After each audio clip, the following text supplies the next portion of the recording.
Yes hi dear students, how are you? आप लोग कैसे हैं? सभी लोग क्लास में हैं, ठीक है। अभी हम लोग आज डिस्कस करेंगे origin of the earth topic को, कि जो हमारी पृथ्वी है उसकी उत्पत्ति कैसे हुई है, और इसके पीछे के कौन से सिद्धांत हैं। जो हमने बिग बैंग थ्योरी एक हम लोगों ने यूट्यूब लाइव के थ्रू जिसे डिस्कस किया था, उसे अभी हम लोग स्लाइड शो के थ्रू देखेंगे। राइट, बिग बैंग थ्योरी को मैंने बहुत डिटेल में डिस्कस किया था लास्ट यूट्यूब लाइव में। और इसके बाद मैंने बताया था कि जो लाप्लास की जो निहारिका परिकल्पना है, जो लाप्लास की जो उनकी हाइपोथेसिस है, उसके थ्रू हम कैसे समझ सकते हैं कि जब पदार्थ बिग बैंग के थ्रू पदार्थ बन गया, मैटर बन गया, तो मैटर से फिर किस तरीके से बहुत सारे खगोलीय पिंड हैं, आकाश गंगाएं हैं, जो तारे हैं, हमारे ग्रह हैं और उपग्रह हैं, ये किस तरीके से आगे मैटर से आगे बनते हैं। राइट, तो इसको हम लोग one by one slide show के थ्रू समझते हैं कि अब हम लोग ब्रह्मांड और पृथ्वी के निर्माण की यात्रा में समय में पीछे की ओर गति करेंगे, मतलब हम जाएंगे समय में पीछे की ओर। तो जो सबसे पहली बात है कि पृथ्वी जैसे ग्रहों की उत्पत्ति कैसे हुई। हम्म अ, इस पर सबसे पहले जो विचार वो जर्मन वैज्ञानिक हैं इमैनुएल कांट, और एक दूसरे वैज्ञानिक हैं, विचारक हैं लाप्लास। इन लोगों ने सबसे पहले इस पर विचार या अपनी परिकल्पनाएं देना इन्होंने शुरू किया। तो कांट और लाप्लास ने जो परिकल्पना की थी, उसका निचोड़ ये था कि जो ग्रह हैं, जो हमारे प्लैनेट्स हैं, उनका निर्माण पदार्थ के एक बादल से हुआ है, जो धीरे धीरे घूम रहा है अपनी एक्सिस के चारों तरफ। वो जो बादल है, उसको टेक्निकली उसके लिए नाम क्या है? नेबुला। उसी को हिंदी में बोलते हैं निहारिक। राइट। तो आधुनिक जो सिद्धांतकार हैं, जो मॉडर्न थ्योरिस्ट हैं, वो केवल पृथ्वी के निर्माण या पृथ्वी की उत्पत्ति की बात नहीं करते हैं, वो बल्कि पूरे जो पूरा ब्रह्मांड है हमारा, जो पूरा कॉस्मोस है, यूनिवर्स है, वो किस तरीके से, उसकी ओरिजिन कैसे हुई, उसकी उत्पत्ति कैसे हुई, वो उस पे ध्यान केंद्रित करते हैं। जब आप ब्रह्मांड का ओरिजिन समझ जाएंगे, तो चूंकि जो ग्रह है, पृथ्वी अपना एक ग्रह है, ये उसी का एक पार्ट है, तो आप उसके ओरिजिन की थ्योरी को भी समझ जाएंगे, ठीक है। और अब सारे जितने भी सिद्धांत हैं पदार्थ के उत्पत्ति के, कि कैसे सबसे पहले मैटर कहाँ से आया, पदार्थ कहाँ से आया, उनमें सबसे जो लोकप्रिय सिद्धांत है, आपको पता है, उसका नाम बिग बैंग है, या उसी का दूसरा नाम विस्तारित ब्रह्मांड परिकल्पना, या एक्सपेंशनरी एक्सपेंशनरी कॉस्मोलॉजिकल हाइपोथेसिस है, कि जिसमें कॉस्मोस या जो हमारा यूनिवर्स है वो लगातार एक्सपैंड हो रहा है, वो लगातार उसका विस्तार हो रहा है। परिकल्पना ये है ना, एक स्थिर ब्रह्मांड की परिकल्पना नहीं है, बल्कि एक विस्तारित ब्रह्मांड की, एक लगातार फैलते हुए ब्रह्मांड की परिकल्पना की गई है वैज्ञानिकों द्वारा। तो उसी का दूसरा नाम है बिग बैंग थ्योरी। राइट। तो जो बिग बैंग थ्योरी है वो क्या है? ये ब्रह्मांड के विस्तार से संबंधित जो भी विचार है, सबसे पहले 1927 में एक बेल्जियम के कैथोलिक हैं, कैथोलिक पादरी थे, पोप थे, जॉर्ज लेमेत्रे, उन्होंने दिया था। और उसके 3 साल बाद जो अमेरिकी खगोलविद थे हबल, उन्होंने 1930 में वैज्ञानिक व्याख्या के साथ यह बताया कि ब्रह्मांड का विस्तार हो रहा है ना। वही परिकल्पना देखिए आज तक भी सही सिद्ध हो रही है, कि एक विस्तार, ब्रह्मांड का लगातार विस्तार हो रहा है, जो कि एक बिंदु से, एक सिंगुलरिटी से, जिसका टेक्निकल नाम क्या है? सिंगुलरिटी। वहां से स्टार्ट होकर के और इतना बड़ा ब्रह्मांड बन गया, इतने सारे उसमें ग्रह, उपग्रह और दूसरे आकाशीय पिंड हैं, ठीक है। तो उसी वर्ष, जिस साल हबल ने ये परिकल्पना, ये व्याख्या दी कि ब्रह्मांड का विस्तार हो रहा है, आइंस्टाइन, जो कि बहुत महान वैज्ञानिक है, आपको पता है, उसी समय के, तो आइंस्टाइन अभी तक ये मानते थे कि जो कॉस्मोस है वो कांस्टेंट है, मतलब जो कॉस्मोलॉजिकल कांस्टेंट की जो उनकी थ्योरी थी, वो ये था कि ब्रह्मांड है वो स्थिर अवस्था में है, उसका कोई विस्तार वगैरह नहीं हो रहा है। लेकिन जब हबल ने ये विचार दिया, तो आइंस्टाइन ने भी इस पर विचार किया दोबारा से, और उन्होंने स्वीकार किया कि जो कॉस्मोलॉजिकल कांस्टेंट की उनकी थ्योरी थी, वो उनकी बहुत बड़ी भूल थी, और उन्होंने भी हबल की बात को स्वीकार किया। राइट।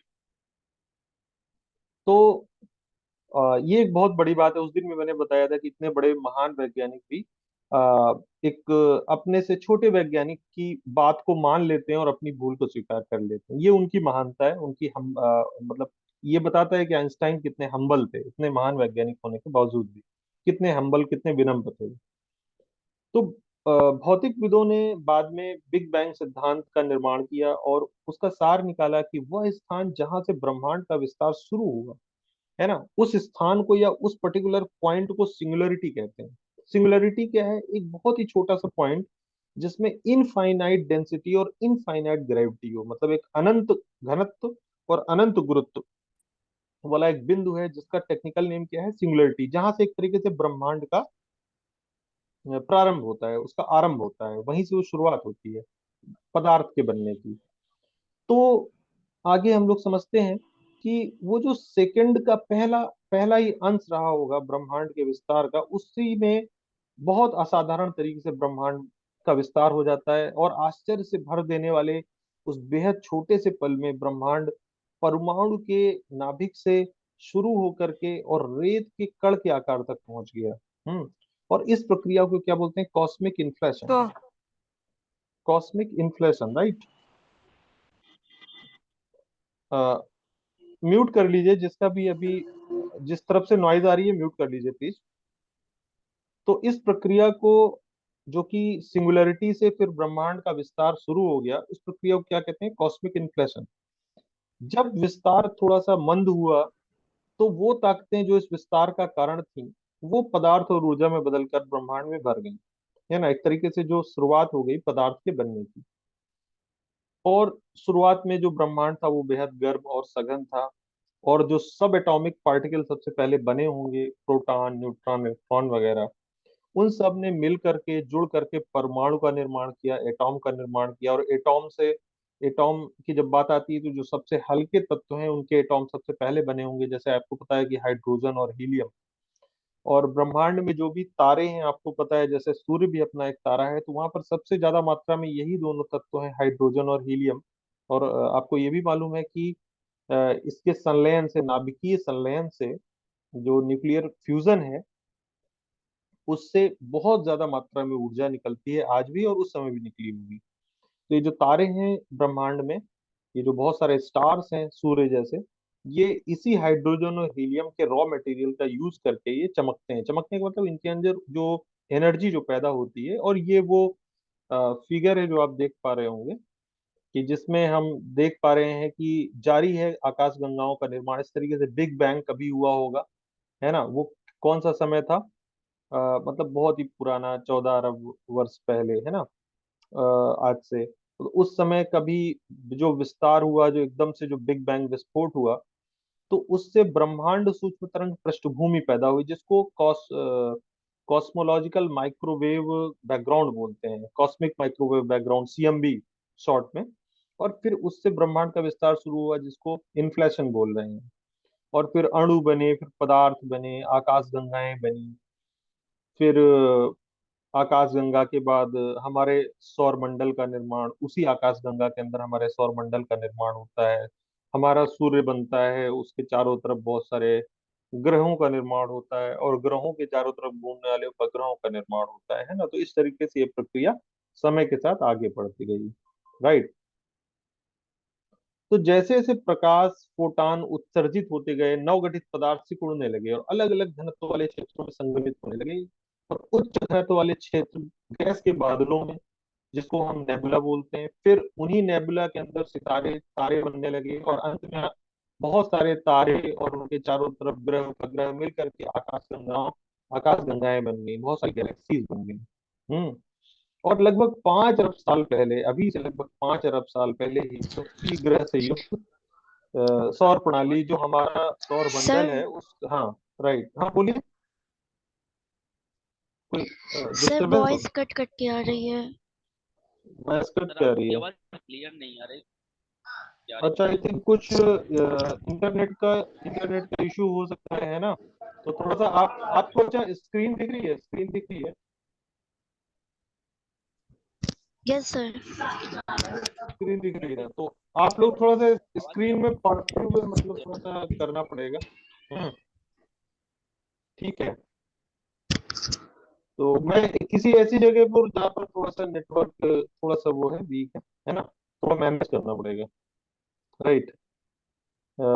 स्क्रीन में पढ़ते रहिए मेरे साथ साथ। ठीक है। तो जैसे जैसे प्रकाश फोटॉन उत्सर्जित होते गए और इस तरीके से पदार्थ संघनित होता गया, सिकुड़ता गया, और बहुत सारे आकाशीय पिंड, बहुत सारे सेलेस्टियल बॉडीज, वो सारे बनते गए, और उन्हीं का एक मिला जुला रूप क्या कहलाता है, आकाशगंगा गैलेक्सी। ठीक है। तो सितारों का जन्म, जो हमारे तारे हैं, स्टार्स हैं, उनका जन्म बिग बैंग के करीब 400 मिलियन वर्ष बाद हुआ था। वहीं आकाशगंगाएं 1 अरब वर्षों बाद आई। और जो हमारी सौर प्रणाली है, जो हमारा सौर मंडल है, वो करीब करीब 8.7 अरब वर्षों के बाद बना, मतलब बिग बैंग के 8.7 अरब वर्ष बाद। तो ब्रह्मांड की कहानी में मनुष्य का जो उद्भव है वो बहुत ही नया है। एक तरीके से इस पूरी कहानी में एक पलक झपकने के बराबर मनुष्य का इतिहास है ना। मतलब हम लोग ब्रह्मांड में सबसे नए हैं। राइट। अब थोड़ी सी इसके पीछे की जो कहानी है, मैंने उसमें भी डिस्कस की थी कि 1965 में न्यू जर्सी शहर में ऑर्नो पेंजियास एक वैज्ञानिक थे, और दूसरे उनके साथी थे रॉबर्ट विल्सन। वो एक रेडियो रिसीवर बना रहे थे। ये पता कैसे चला कि ये बिग बैंग का कोई मतलब प्रमाण है क्या आपके पास? तो ये उसकी कहानी कि हमारे पास बिग बैंग का एक प्रमाण भी मौजूद है, जिसकी वजह से हम इसको एक थ्योरी के रूप में स्वीकार करते हैं, है ना। बिग बैंग थ्योरी बोलते हैं इसको। अदरवाइज ये भी एक परिकल्पना कहलाती। ठीक है। तो ये थ्योरी क्यों है? क्योंकि हमारे पास के लिए एक पुख्ता प्रमाण प्राप्त हो चुका है। वो पुख्ता प्रमाण हमें कैसे मिला, उसकी कहानी है कि ऑल ऑफ ए सडन अचानक से दो वैज्ञानिक जो कि रेडियो रिसीवर पर काम कर रहे थे, उनको रिसीवर के सिग्नल में कुछ बाधा, कुछ त्रुटि न समझ में आई। तो आसपास की जो यूनिवर्सिटी थी, उसके वैज्ञानिक जुट गए और उसकी खोज करने लगे कि ये त्रुटि, ये जो बाधा है रिसीवर में, ये कहाँ से आई है। तो उन्होंने पता लगाया कि कुछ कॉस्मिक माइक्रोवेव बैकग्राउंड है, जिसकी वजह से ये त्रुटि या बाधा सिग्नल्स में आ रही है ना। उसी को क्या बोलते हैं, कॉस्मिक माइक्रोवेव बैकग्राउंड। ये क्या है? ये एक तरीके से उस बिग बैंग का एक छोटा सा हिस्सा है, मतलब उस बिग बैंग का एक प्रमाण है। जैसे बिग बैंग इतने सालों पहले हुआ था, तो आज भी वहां पर कॉस्मिक माइक्रोवेव बैकग्राउंड मौजूद है। उसको देख करके, उसको सेंस करके हम समझ पाते हैं कि हाँ, जरूर आज से करीब करीब 14 अरब वर्ष पहले ऐसा कोई मतलब विस्फोट हुआ होगा, है ना। तो ये उसका एक प्रमाण के तौर पर है। ठीक है। तो इस तरीके से सीएमबी ने, कॉस्मिक माइक्रोवेव बैकग्राउंड ने, ब्रह्मांड की शुरुआत और विस्तार के रहस्य का पहला बड़ा पर्दा खोला। और इस खोज के लिए पेंजियास और विल्सन को 1968 में भौतिकी के नोबेल प्राइज से सम्मानित किया गया, है ना। क्योंकि ये बहुत बड़ी खोज थी। आप सोचिए कि जिस खोज की वजह से बिग बैंग थ्योरी स्टैब्लिश हो गई, तो जरूर उसके लिए नोबेल प्राइज मिलना ही चाहिए, है ना। डिजर्व करते थे वो नोबेल प्राइज। तो अ, इसके बाद जो गणितज्ञ, एक और गणितज्ञ हुए हैं, रोजर पेनरोज। उन्होंने वैज्ञानिक, दूसरे वैज्ञानिक, महान वैज्ञानिक, आपको पता है, अपने अपने समय के, अपनी सदी के महान वैज्ञानिकों में से एक स्टीफन हॉकिंग, है ना। उन्होंने मैथमेटिशियन रोजर पेनरोज के साथ मिल करके एक अपना विचार दिया कि आइंस्टाइन का सामान्य सापेक्षिकता का सिद्धांत अगर सही है, तो एक सिंगुलैरिटी जरूर होनी चाहिए जहां से बिग बैंग हुआ होगा और आगे ब्रह्मांड का विस्तार हुआ होगा, है ना। तो सिंगुलैरिटी वही है जो मैंने पहले भी डिस्कस किया कि एक इनफाइनाइट डेंसिटी और ग्रेविटी का एक पॉइंट, उसी को क्या बोलते हैं, सिंगुलैरिटी। राइट। तो ये स्पेस और टाइम के कर्वेचर वाला एक ऐसा बिंदु है जहां से समय की शुरुआत होती है, ऐसा माना जाता है। तो 1965 में सीएमबी की खोज के साथ ही, वो जो कॉस्मिक माइक्रोवेव बैकग्राउंड की खोज जो की थी पेंजियस और विल्सन ने, उसके साथ ही पेनरोज और हॉकिंग के सिंगुलैरिटी वाले विचार, हम्म अ, मतलब उस सिंगुलैरिटी वाले विचार को भी सबूत का भी मतलब उसको भी सबूत का बल मिल गया एक तरीके से, उसका भी प्रमाण आ गया। तो दरअसल ये पेंजियास और विल्सन की खोज थी, खोज सीएमबी थी, जिसमें बताया गया था कि समूचे स्पेस में धुंधली और निस्तेज सूक्ष्म तरंगे माइक्रोवेव फैली हुई हैं। राइट। तो पेंजियास और विल्सन की जो खोज थी सीएमबी की कॉस्मिक माइक्रोवेव बैकग्राउंड, वो इतनी बड़ी चीज थी, इससे आप समझ सकते हैं, है ना। आप इसको जो कॉस्मिक माइक्रोवेव बैकग्राउंड है उसको आप धरती में जो माइक्रोवेव ओवन होता है जिसमें आप बहुत सारी चीजें रख के गर्म करते हैं, उसमें जो सूक्ष्म तरंगें होती हैं वो वही होती हैं, बस ये है कि वो पदार्थ को गर्म कर रही होती हैं, उनका बहुत ज्यादा ऊष्मा, बहुत ज्यादा तापमान होता है। जबकि जो सीएमबी है वो चूंकि इतना पुराना है और इतना ज्यादा ठंडा हो चुका है, इसका तापमान माइनस में -271.3 डिग्री है ना, इतने तापमान में वो किसी भी चीज को अतिशीतित मतलब सुपर कूल्ड कर सकता है ना, उसका तापमान इतना कम होता है सीएमबी का। तो इस तरीके से पदार्थ बन गया बिग बैंग के थ्रू, है ना, पदार्थ बन गया, बहुत सारे आकाशगंगाएं बन गई, ग्रह उपग्रह बन गए। एक हाइपोथेसिस और है जो कि बहुत महत्वपूर्ण है इसको समझने के लिए, इसको निहारिका परिकल्पना या नेबुलर हाइपोथेसिस बोलते हैं। ये बताता है कि सौर मंडल सूर्य की परिक्रमा करने वाली गैस और खगोलीय धूल से बना है, जिसको कॉस्मिक डस्ट बोलते हैं। इसकी जो परिकल्पना है वो इमैनुअल कांट ने सबसे पहले की थी, और इसको फिर पियरे लाप्लास द्वारा संशोधित किया गया 1796 में। ठीक है, ये कुछ बहुत सरल बात है, आप पहले भी ये इस चित्र के माध्यम से समझ सकते हैं कि एक नेबुला है, गैस का क्लाउड है एक तरीके से, वो सेल्फ ग्रेविटी से मतलब और सेल्फ ग्रेविटी से इस तरीके से चारों तरफ से आप ये फिगर के थ्रू समझ सकते हैं, और फिर एंगुलर मोमेंटम का कंजर्वेशन करते हुए वो डिस्क की तरह घूमने लगता है ना, और डिस्क की तरह घूमने लगता है तो सेंट्रल मास जो उसका बीच में एक हिस्सा बीच में आ जाता है और चारों तरफ बाकी का हिस्सा घूमता रहता है, राइट। तो जो सेंट्रल मास है वो प्रोटोसन है एक तरीके से, हमारा शुरुआती सन है ना, शुरुआती सूर्य है हमारा, जैसा सूर्य शुरुआत में हुआ होगा। और जो चारों तरफ का मटेरियल है धीरे धीरे चारों तरफ क्लम्प्स, छोटे छोटे गुच्छों के रूप में इसमें ग्रह बनने लगते हैं, और वो मास एक जगह इकट्ठा होने लगता है, राइट। और फिर वो मास धीरे धीरे करके एक एक प्लैनेट बनने लगता है, एक एक ग्रह बनने लगता है। तो ये पूरी प्रक्रिया है, इसको एक बार फिर से इसमें समझ लीजिए इस राइटअप में, कि पदार्थ बनने के बाद लाखों तारों वाली आकाश गंगाएं बनती हैं, एक बहुत बड़े बादल के रूप में हाइड्रोजन गैस के संचय से एक निहारिका बनती है, इसे नेबुला कहते हैं। बढ़ती हुई निहारिकाएं गैस के स्थानीयकृत लोकलाइज्ड गुच्छों में विकसित होती हैं, तो वहां पर तारे बन जाते हैं। और फिर गैस कोर के आसपास पदार्थ छोटे गोल पिंडों में विकसित होता है, जो सामंजस्य की प्रक्रिया से पहले ग्रहाणु बनते हैं। ग्रहाणु मतलब एक तरीके से प्लेनेट की शुरुआत, किसी भी ग्रह के बनने की शुरुआत, जिसको प्लेनेटेसिमल बोलते हैं इंग्लिश में। और अंत में जो छोटे छोटे ग्रहाणु हैं वो मिलकर बड़े ग्रहों में परिवर्तित हो जाते हैं, जैसे कि अपना पृथ्वी ग्रह। तो इस तरीके से ये पूरी कहानी थी अपने पृथ्वी की उत्पत्ति और निर्माण की, है ना। और आज की क्लास में हम लोग इतना ही डिस्कस करते हैं, फिर नेक्स्ट टॉपिक मैं आगे आपको नोटिफाई करता हूँ कि नेक्स्ट टॉपिक हमारा क्या होगा। तो पहले हम यूट्यूब लाइव के थ्रू उस टॉपिक को समझेंगे, राइट, और फिर इसके बाद उस पे हम लोग नेक्स्ट क्लास करेंगे। ठीक है, तो अभी मैं आप लोग को इससे थैंक यू बोलता हूँ। ठीक है, हेलो हेलो।